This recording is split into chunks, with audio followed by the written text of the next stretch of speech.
Russia is testing anti-satellite weaponry. According to the United States and the UK, it's fast turning into the next battleground for supremacy, and it's today's Talkin' Science Story of the Week. I'm Matt Miller. You're on Trekzone.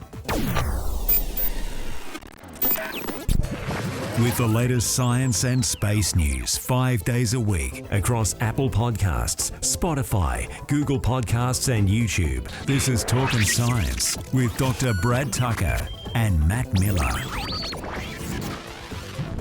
And Brad, our final story of the week, we're heading off to Russia. Moreover, we're heading up into orbit above Russia. The US and the UK are jumping up and down about this one. They reckon Russia's testing another anti-satellite weapon. Look, and it's kind of something we highlighted and talked about a couple of weeks ago, or a couple of months ago, rather, about some of the new technology that Russia's employed with some of their satellites.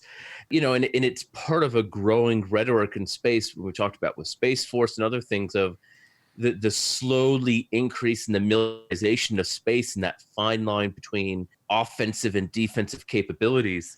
And this time, as you said, it's not just the US saying it, it's the UK, which really might be a shift in the not only just the rhetoric, but actually what's happening up there. And I think a fairly growing area of concern. And there's nothing about the Russia or any particular country about is the overall view and treatment of space and its use in militarization, something that treaties 50 years ago established wouldn't happen. Now, Russia's defense ministry has said that it's testing, it's using new technology to perform checks on Russian space equipment.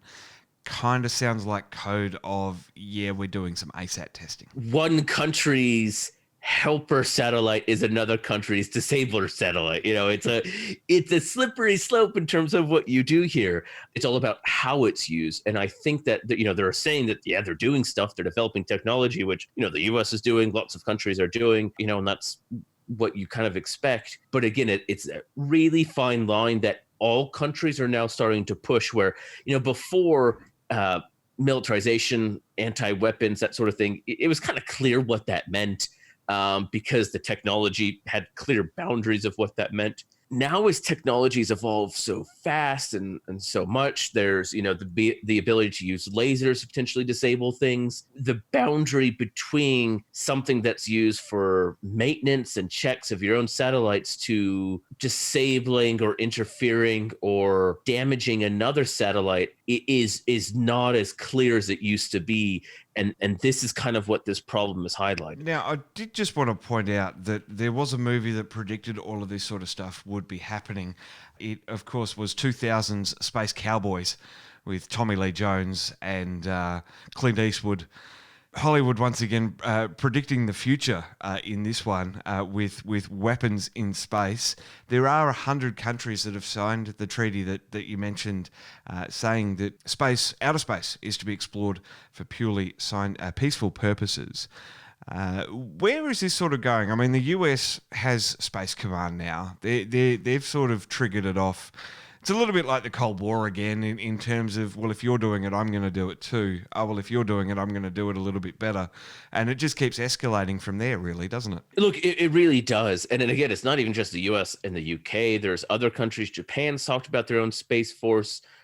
France, lots of groups are talking about it and implementing more strategic things. And I think part of the problem, problem's maybe not the right word, but part of the issue is the growing need and dependency on satellites. It's very different than it was 40 or 50 years ago, where now, half the stuff we do is just satellite based, especially in global connectivity and defense. So that means there's just kind of a natural slope into defense and militarization of space. So then, kind of you're pushing the bounds of where these lines are. And as you said, well, if you could do that, then I can do this. Oh, you do this, so I surely can do that.